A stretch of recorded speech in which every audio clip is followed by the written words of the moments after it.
Hello everyone. तो हम पढ़ रहे थे अवलोकन के आधार पर रचना विभिन्न स्थितियों में प्रासंगिक रचना। इसमें हमने पढ़ा था रचना का अर्थ, भेद, शिक्षण, रचना शिक्षण का अर्थ, महत्व, उद्देश्य और प्रणालियां। अभी जो आज हम पढ़ेंगे वो पढ़ेंगे अच्छी रचना के अपेक्षित गुण या विशेषताएं और रचना में होने वाले अशुद्धियों के कारण और रचना शिक्षण को रुचिकर बनाने के उपाय व अध्यापक की भूमिका। तो शुरू करते हैं। अच्छी रचना के अपेक्षित गुण या विशेषताएं। तो अच्छी रचना के अपेक्षित गुण या विशेषताएं कौन कौन से है? पहला तो है मौखिक रचना, दूसरा है लिखित रचना। पहला जो मौखिक रचना है उसमें आता है कि पहला पॉइंट, मौखिक रचना में उच्चारण की शुद्धता। जब विद्यार्थी बोल रहा है तो उसकी उच्चारण मौखिक रूप से उच्चारण शुद्ध होना चाहिए। दूसरा, बोलचाल की भाषा का प्रयोग, बोलचाल की भाषा का प्रयोग किया जाना चाहिए। तीसरा, अप्रासंगिक बातों का निषेध किया जाना चाहिए, गलत शब्दों का प्रयोग नहीं किया जाना चाहिए। फोर्थ पॉइंट है उचित हाव भाव, गति, यति, आरोह अवरोह के साथ मौखिक अभिव्यक्ति। जब इसमें मौखिक रूप से बोला जा रहा है तो उसमें हाव भाव, यति, गति, आरोह अवरोह आदि का ध्यान रखा जाता है जब हम अपने भाव और विचारों को अभिव्यक्त करते हैं। अब आता है 5 पॉइंट आता है पूर्ण आत्मविश्वास के साथ भावाभिव्यक्ति। कि जब भी मौखिक रूप से बोला जा रहा है तो पूर्ण आत्मविश्वास के साथ अपने भाव और विचारों को अभिव्यक्त करें। अब आता है दूसरा, आता है लिखित रचना। लिखित रचना में हमने किस चीज का ध्यान रखना है? सरल, स्पष्ट व प्रभावशाली भाषा शैली होनी चाहिए। दूसरा, भाव तथा विचारों की क्रमबद्धता होनी चाहिए। तीसरा, व्याकरण की दृष्टि से सही भाषा का प्रयोग किया जाना चाहिए। फोर्थ है कि वर्तनी की शुद्धता होनी चाहिए। और 5 है रचना का उचित अनुच्छेदों में विभाजन किया जाना चाहिए। और 6 है रचना का सानुपातिक आकार होना चाहिए। और 7 आता है अनावश्यक शब्दों व वाक्यों का परित्याग किया जाना चाहिए। और 8 आता है मुहावरे, लोकोक्तियां आदि का प्रसंगानुसार प्रयोग किया जाना चाहिए। और 9 आता है रचना का सुंदर व स्पष्ट लेखन होना चाहिए। यदि रचना में उपयुक्त विशेषता न हो तो रचना में होने वाली अशुद्धियां कहलाती है। तो ये था अभी हमने जो पढ़ा, विशेषता भी और गुण भी। अब पढ़ते हैं इसमें रचना में होने वाली अशुद्धियों के कारण।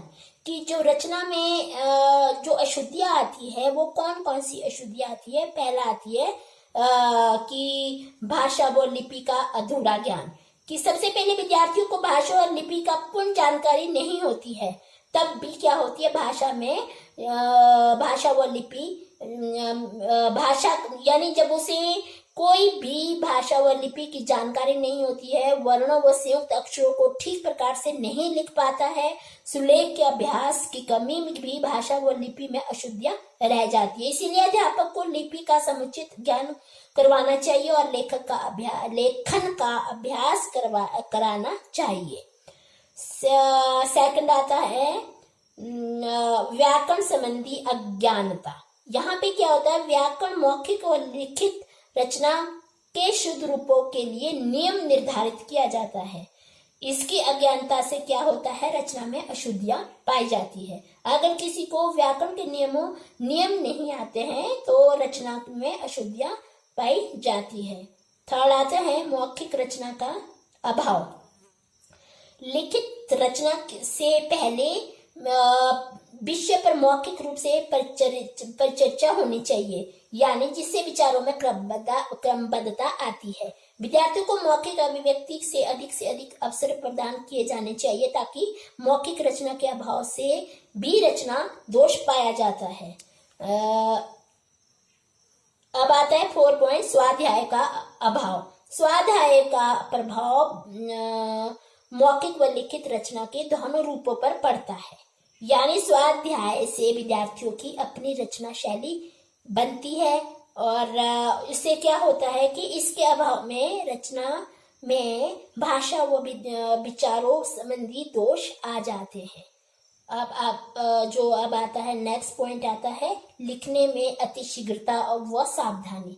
क्या होता है कि लिखने में अति शीघ्रता करते, कई बार बच्चे जल्दी जल्दी में लिखते हैं, तो अति शीघ्रता करने से भी कई शब्द क्या हो जाते हैं, कई शब्द है, मात्रा है, विराम चिन्ह आदि छूट जाते हो। तो इससे क्या होता है, असावधानी से लिखने से भी रचना में अशुद्धियां पाई जाती है। नेक्स्ट पॉइंट आते हैं रुचि का अभाव। कई बार क्या होता है कि अध्यापक व विद्यार्थी दोनों की रचना कार्य में रुचि होनी चाहिए। सबसे पहले तो विद्यार्थी में भी रुचि होनी चाहिए और अध्यापक में भी रुचि होनी चाहिए। अध्यापक की स्वयं भी रचना में रुचि व योग्यता होगी, तभी वह विद्यार्थियों को भी इस कार्य के लिए प्रेरित करेगा। 7 आता है लेखन व गृह कार्य का अभाव। यहाँ पे क्या होता है कि विद्यार्थियों को गृह कार्य देना एक विवादास्पद विषय है, लेकिन गृह कार्य के महत्व को नकारा नहीं जा सकते। कई बार ये होता है कि अध्यापक ने गृह कार्य नहीं देता है, वो सिर्फ आदर्श शोषण वाचन करवाता है और गृह कार्य को नहीं देता है। अगर कई बार गृह कार्य भी देता है तो वो क्या करता है, उसको चेक नहीं करता, उसका संशोधन नहीं करता है। तो क्या होता है, कक्षा तथा घर में छात्रों को लेखन कार्यों के अभ्यास के ऐसे अवसर दिए जाने चाहिए जिससे उसकी रचनात्मक प्रवृत्ति भी जागृत हो। अब आता है एक पॉइंट आता है संशोधन कार्य का अभाव। संशोधन होता है चेक करना। तो गृह कार्य जब दे दिया या क्लास में आदर्श वाचन जब करा रहा है तो या उस समय यदि रचना का संशोधन न हो तो विद्यार्थी अपनी अशुद्धियां नहीं जान सकता है। जब तक उसका चेक न किया जाए, संशोधन न किया जाए, तो विद्यार्थियों को ये पता नहीं चलता है कि उसकी गलतियां कहाँ हैं। इससे वह बार बार वही अशुद्धियां करता है। रचना शिक्षण तभी सफल होता है यदि संशोधन नियमित रूप से कराया जाए, यदि उन्हें डेली चेक करते जाए। तो ये था अभी इसका जो था, ये था रचना में होने वाली अशुद्धियों के कारण। अब आता है रचना शिक्षण को रुचिकर बनाने के उपाय व अध्यापक की भूमिका। यहाँ पे रचना शिक्षण को रुचिकर कैसे बनाया जा सकता है और यहाँ पे अध्यापक की भूमिका क्या होनी चाहिए। सबसे पहले है कि रचना शिक्षण के लिए अध्यापक की स्वयं रचनात्मक प्रवृत्ति होना बहुत आवश्यक होता है। दूसरा, अध्यापक को मौखिक व लिखित रचना के अपेक्षित गुणों की जानकारी होनी चाहिए और उन्हें विद्यार्थियों को भी अवगत करवाना चाहिए। तीसरा, कि जो अध्यापक का प्रेम व सहानुभूति व्यवहार विद्यार्थियों में रचना कार्य के लिए आत्मविश्वास क्या करता है, प्रेरित करता है। फोर्थ आता है अध्यापक को रचना शिक्षण के उद्देश्य की समुचित जानकारी होनी चाहिए। 5 आता है कि विद्यार्थियों के स्तर अनुसार हिंदी भाषा के पाठ्यक्रम का इकाइयों में विभाजन किया जाना चाहिए और जिससे क्या होता है, रचना कार्य का समुचित अभ्यास हो सके। 6 आता है अध्यापक को रचना शिक्षण की विभिन्न विधियों की जानकारी होनी चाहिए तथा स्तरानुसार उन्हें अपनाना चाहिए। नेक्स्ट पॉइंट आता है कि दृश्य श्रव्य साधन मौखिक व लिखित रचना के लिए विशेष उपयोगी है और इनका उचित प्रयोग किया जाना चाहिए। नेक्स्ट आता है कि जो पाठ्य पुस्तक होती है के प्रत्येक पाठ में रचनात्मक कार्य में अभ्यास होना चाहिए। और नेक्स्ट आता है कि अध्यापक को व्याकरण का पूर्ण ज्ञान होना चाहिए। तो अध्यापक को भी पहले व्याकरण सम्मत भाषा का प्रयोग किया जाना चाहिए, व्याकरण का पूर्ण ज्ञान होना चाहिए, तभी वो विद्यार्थियों की रचना की उचित जांच कर सकता है। और नेक्स्ट पॉइंट आता है कि कक्षा व विद्यालय में साहित्य की विभिन्न विधाओं की मौखिक व लिखित प्रतियोगिता आयोजित की जानी चाहिए।